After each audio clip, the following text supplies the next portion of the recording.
أعوذ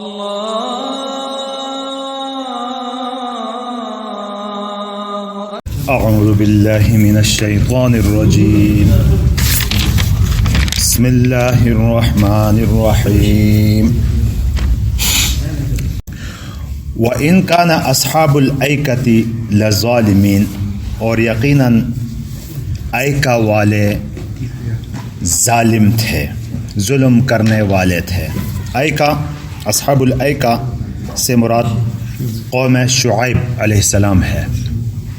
شعیب علیہ السلام کی بستی کے بارے میں ہو گیا تھا بشیر صاحب کہ یہ تبوک کی طرف جاتے ہوئے، تبوک سے بھی کوئی آگے شام کی طرف نکلتے ہوئے کوئی 200-250 کلومیٹر فاصلے پر ہے، اور یہ ان کے بارے میں پچھلی صورت میں بھی آیا تھا کہ یہ لوگ ناپ تول میں کمی کرنے والے لوگ تھے، اور بھی بہت ساری ان میں ڈاکہ ڈالتے تھے، بھتے وصول کرتے تھے لوگوں سے، چوکیاں قسم کی بنائی ہوئی تھی، مختلف قسم کے ظلم کی حرکتیں تھیں۔ فانتقمنا منہم، تو ہم نے ان سے کیا لیا؟ بدلہ لیا۔ وَإِنَّهُمَا لَبِإِمَامٍ مُّبِينٍ، اور یہ دونوں، اس سے پہلے والا قصہ جو حضرت لوط علیہ السلام کا تھا، لوط علیہ السلام کی قوم والے، اور یہ اصحاب الایکا، یہ کیا تھے؟ لَبِإِمَامٍ مُّبِينٍ، شاہراہ پر ہیں، با اتصال کے۔ اچھا، ان کا ذکر لوط علیہ السلام، حالانکہ ان میں کچھ زمانہ اتنا قریب نہیں ہے ان کا، اور آگے جو آ رہا ہے ان کا صالح علیہ السلام کے قوم کا، زمانے اگرچہ ان کے مختلف ہیں، کیونکہ یہ حضرت شعیب علیہ السلام کا بابو صاحب جو پوچھ رہے تھے، شعیب علیہ السلام کا جو واقعہ ہے یہ موسیٰ علیہ السلام کے بالکل قریب، موسیٰ علیہ السلام کا ابتدائی دور ابھی شروع نہیں ہوا تھا، شعیب علیہ السلام کا یہ دور گزر گیا، یہ ابتدائی قریب کا دور تھا ان کا۔ لیکن چونکہ یہ ایک شاہراہ پر واقع ہیں، اور عرب لوگ جو جاتے تھے شام کی طرف، تو یہ شام کے راستے میں یہ سارے آ جاتے ہیں، یہ ساری چیزیں، کوئی شام کے قریب متصل شام کے ساتھ ہے، تبوک سے پھگ آگے نکل کر ہیں، یہ ساری چیزیں ایک ہی راستے پر واقع ہے، اس لیے بطور سبق کے امت کو بتایا جا رہا ہے، اور حضور صلی اللہ علیہ وسلم کو بطور تسلی کے یہ ساری باتیں بتائی جا رہی ہیں۔ وَلَقَدْ كَذَّبَ أَصْحَابُ الْحِجْرِ الْمُرْسَلِينَ، یہاں اصحاب حجر نے بھی پیغمبروں کی تکذیب کی، جھٹلا، کذب یکذب تکذیباً، جھٹلانا۔ اصحاب حجر سے مراد کون ہے؟ سمود والے۔ یہ حضرت صالح علیہ السلام کی جو قوم تھی، ان کی جو بستیاں تھیں ان کو حجر کہا جاتا تھا، اصحاب الحجر انہی کو کہا جاتا ہے۔ نہیں، پتھر کی طرف اس کی مناسبت نہیں، حجر نہیں ہے، یہ حجر ہے ان کی بستیوں۔ اور یہ بھی واقع ممکن ہے کہ ایسا ہو کہ وہ پتھروں کو تراش کر بناتے تھے، ان کے جو ابھی نشانات لوگ آپ سرچ کریں گے تو دکھا دیتے ہیں، وہ غار بناتے اور اندر گھر ان کے بنے ہوئے ہوتے تھے عجیب عجیب قسم کے، اور کہتے ہیں کہ آج بھی اگر ان کی صفائی کھدائی کی جائے تو رہائش کے قابل ہیں، ایسے وہ کر دیا تھا ان کو۔ تو ہجر کے کیا معنی؟ ہجر کی بستیوں ہی کا نام تھا، صالح علیہ السلام کی بستیوں کو ہجر کہا جاتا تھا۔ اچھا، اصحاب الایکا، یہاں اصحاب حجر، اصحاب ایکا یہ پچھلی صورتوں میں ہم نے پڑھا تھا مدین والے، اصحاب مدین، وَإِلَىٰ مَدْيَنَ أَخَاهُمْ شُعَيْبًا، مدین کا پڑھا تھا، تو یہاں اصحاب حجر کہا۔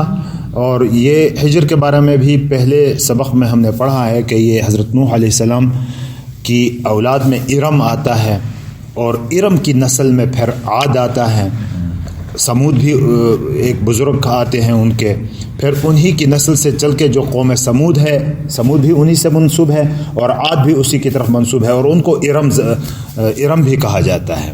یہ ان کے نسلی نام ہے، بزرگوں کے نام سے رکھے گئے نام ہے۔ تو پہلی کی طرف تو ہود علیہ السلام آئے تھے، اور دوسری کی طرف صالح علیہ السلام آئے ہیں، حضرت صالح علیہ السلام پھر ان کی طرف آئے، اور ایکا والے جو ہے شعیب علیہ السلام کا ہو گیا۔ ایک کہتے ہیں بعض حضرات کے، ایک ایک درخت تھا خاص، یہ ان کی عبادت شروع کر دی تھی، اس لیے ان کو اصحاب الایکا کہا جاتا ہے۔ اور یہ بھی ہے کہ ایکا جنگلات اور جھاڑیوں کو کہا جاتا ہے۔ تو یہاں سے کہتے ہیں کہ حضرت شعیب علیہ السلام کی بعثت مدین کی طرف ہوئی تھی یا ایکا کی طرف سے ہوئی تھی؟ تو کچھ کہتے ہیں کہ مدین میں جب عذاب آیا تو پھر یہ ایکا کی طرف چلے گئے، اور کچھ کہتے ہیں کہ نہیں، مدین شہری علاقہ تھا، ان کی طرف بھی انہی کی بس بعثت ہوئی تھی، اور ایک کچھ جنگلی ایریا تھا ان کی طرف بھی ان کی بعثت ہوئی تھی، دونوں طرف ان کی بعثت ہوئی تھی، اور دونوں مراد ہیں اس میں۔ اور اصحاب الحجر نے بھی مرسلین کی بھیجے ہوئے رسولوں کی کیا کی؟ تکذیب کی، ان کو جھٹلایا۔ تو اصحاب الحجر تو واضح ہو گیا نا کہ مدائن صالح بھی کہا جاتا، آج کل مدائن صالح سے وہ کھنڈرات محفوظ ہیں، اور ان کو حجر والا کہا جاتا ہے، حجر کہا جاتا تھا۔ وَآتَيْنَاهُمْ آیاتنا، اور ان کو ہم نے اپنی نشانیاں دی، فَكَانُوا عَنْهَا مُعْرِضِينَ، وہ اس سے منہ موڑنے والے تھے، اعراض کرنے والے تھے۔ اور ان کی طاقت کیا تھی؟ وَكَانُوا يَنْحِتُونَ مِنَ الْجِبَالِ بُيُوتًا آمِنِينَ، اور بے خوف و خطر یہ پتھروں سے، پہاڑوں سے کیا کرتے تھے؟ نحت، ینحت کا معنی کیا ہوتا ہے؟ نحت کے معنی تراشنا، تراشتے تھے پہاڑوں سے گھر بے خوف ہو کر،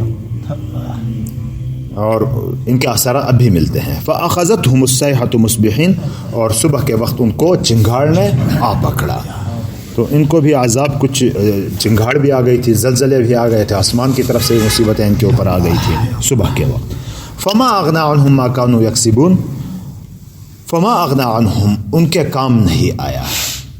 اس کا مفعول ما كانوا يَكْسِبُونَ، وہ چیز جو انہوں نے کمائی تھی وہ ان کے کام نہیں آیا۔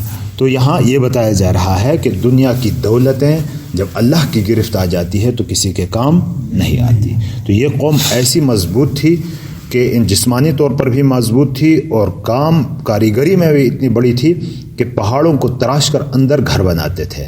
ایسی مضبوط قوم تھی، اور وہاں سمجھتے تھے کہ ہم ہر قسم کے عذاب سے بچ جائیں گے، اگر کوئی آئے گا بھی تو کسی قسم کا زلزلہ وغیرہ آئے تو اس سے بھی ہم بچ جائیں گے، لیکن یہ ساری چیزیں ان کے کام نہیں آئیں، یا ان کا جو ہنر تھا اس ہنر سے وہ اب اس عذاب سے اپنے آپ کو نہ بچا سکے۔ ما كانوا يكسبون ما كانوا کسبهم، ان کے کسب، ان کے کام نہیں آیا۔ وما خلقنا السماوات والارض وما بينهما الا بالحق، اور ہم نے آسمان اور زمین کو صرف مقصد کے لیے پیدا کیا ہے۔ وما خلقنا السماوات والارض، اور نہیں پیدا کیا ہم نے آسمانوں کو اور زمین کو، وما بینہما، اور جو کچھ ان دونوں کے بیچ میں ہے، یعنی ساری مخلوق مراد ہے، الا بالحق، مگر حق کے ساتھ، یعنی مقصد کے تحت۔ وہ حق کیا ہے کہ ایک تو یہ ہے کہ دیکھنے والے ان تمام کو دیکھ کر عبرت پکڑیں اور پھر اللہ کی عبادت کریں، اللہ کی مان کے چلیں۔ اور اگر کوئی نہیں کرتا تو اتنا بڑا خالق جو پیدا کرنے والا ہے، اس کے انصاف سے یہ بعید ہے کہ کوئی ظلم کرے اور اس کو ظلم کا بدلہ نہ ملے، کوئی اچھائی کرے اور اس کا اچھائی کا بدلہ نہ ملے۔ دنیا میں ہم دیکھتے ہیں کہ یہ کچھ نہیں ہوتا، اس لیے یقیناً ایک دن اس کے لیے مقرر ہے، وَإِنَّ السَّاعَةَ لَآتِيَةٌ، اور یقیناً قیامت آنے والی ہے۔ ساعہ گھڑی، زمانے کا ایک حصہ اس کے معنی میں آتا ہے، اور عام قرآن اور حدیث میں الساعہ کا لفظ جو استعمال ہوتا ہے قیامت کے لیے استعمال ہوتا ہے۔ فَاصْفَحِ الصَّفْحَ الْجَمِيلَ، صفح یصفح، الصفح کے معنی بتا دیے تھے کہ کسی بھی چیز کے چوڑائی والے حصے کو کہا جاتا ہے۔ دیکھو ہاتھ کے اس چوڑائی حصے کو ملانے، مصافحہ بائے مفاعلہ میں لے جا کر کہتے ہیں ایک دوسرے سے ہاتھ ملانے کے معنی۔ صفحہ ہم ورق کے اس حصے کو بھی کہتے ہیں۔ تو الصفح مصدر ہو تو درگزر کرنے کے معنی میں آتے ہیں۔ تو درگزر کیجئے اچھی طرح ان کو، یعنی ان کی طرف پرواہ نہ کیجئے۔ لیکن درگزر کرنے کا مطلب یہ نہیں کہ آپ تبلیغ چھوڑ دیں، تبلیغ آپ نے کرنی ہے، لیکن جو کچھ یہ کرتے ہیں، یہ کہتے ہیں، ان کی طرف آپ کو پریشان نہیں ہونا چاہیے، ان سے منہ موڑیے، چھوڑیے ان کو۔ ان ربک هو الخلاق العلیم، بے شک تیرا رب پیدا کرنے والا اور جاننے والا ہے، سب کچھ ان کے علم میں ہے، اور قیامت آنے والی ہے۔ آپ ان کو چھوڑیے، پھر جو کچھ کرنا ہے میں کروں گا ان کے ساتھ۔ وَلَقَدْ آتَيْنَاكَ سَبْعًا مِّنَ الْمَثَانِي وَالْقُرْآنِ الْعَظِيمِ، اور یقیناً ہم نے آپ کو دیا ہے، آج کا سبق یہیں سے شروع ہوتا ہے، یہ پچھلا سبق تو ہم نے گویا کہ دہرائی ہوئی ہے اسے سرسری طور پر۔